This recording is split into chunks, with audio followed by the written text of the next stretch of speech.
I am joined today by a dear friend, Joe Savery. He was recently traded from the Phillies to the A's. Joe went to Rice University, was a tremendous force on the mound for Rice, as well as a first baseman. When he wasn't pitching, they had him at first base, not only for his glove, but also for his bat. And in 2007 was the first overall pick for the Philadelphia Phillies.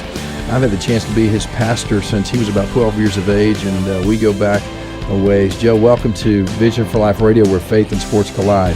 Thanks, Roger. I'm happy to be here. So as a first-round draft pick in 2007, there were a lot of high hopes around you, and you came through A ball and double A ball, and you were just blowing and going. And then as things developed, at some point, your favor as a pitcher, some of that changed, I believe, and they then started to say, well, what can we do with Savery? He's such a great hitter and such a great athlete. Maybe he can play first base, and talk about that journey, Joe, and when you had that success, and then you hit this wall, and you end up being down in A ball again, and instead of being a pitcher, now you're looking at being a first baseman and a hitter.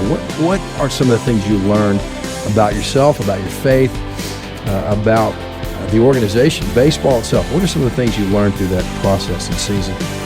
Well, I learned one of the things they say in baseball is you can go from the penthouse to the outhouse real quick, and vice versa. But I had arm surgery back in 2006, and those 3 or 4 years after that, it just never really came back like I wanted it to. And so, from a faith perspective, it was a real challenge for me.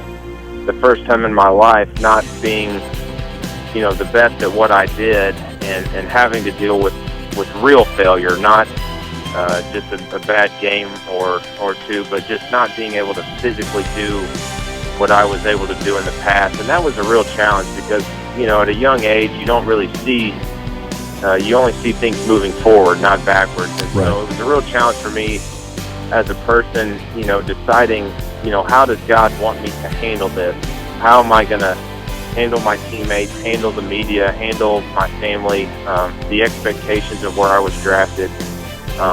And I wanted to handle it with dignity and to handle it, with the right mindset and something that, it came back to my faith, because I did want to tug my tail and feel sorry for myself, but I don't think that's what God asked of us. I think God asked us to do the best in the situation that we're in, and that's something that going into this year will be the same challenge will be there.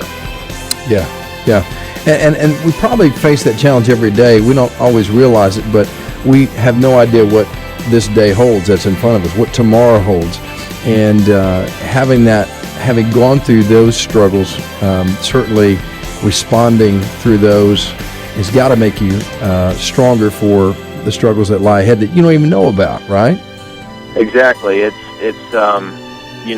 I think in any profession there's going to be times where you don't like the boss, or you feel like you're being cheated and or underappreciated, and so I don't think that'll ever change regardless of what I'm doing, and I want to apply those lessons I've learned in baseball to life after baseball, and trying to leave those things where they belong, and still being the man that the husband that I'm called to be. Those are all great challenges for me on a daily basis, and something that I learn from all the time.